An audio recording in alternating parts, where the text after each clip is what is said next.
Welcome back to the channel, guys.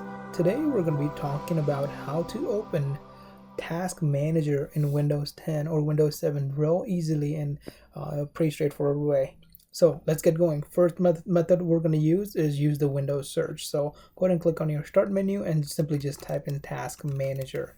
And once you type in that and go ahead and click OK, there you see your Task Manager is open and you can open it that way. The second method, how can you use Open Task Manager? Second way is go to your taskbar all the way bottom of your screen. In this open space, go ahead and right click on your taskbar and go ahead and click on Task Manager.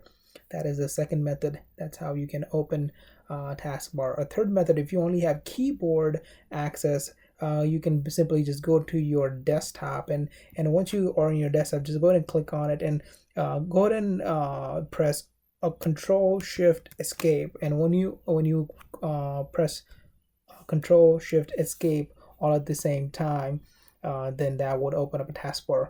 So that's how you open up a taskbar in Windows 10. Also, don't forget to check out other videos: how to install Avast antivirus completely free on Windows 10, how to create a Windows 10 bootable USB, and how to turn off Windows Update in Windows 10.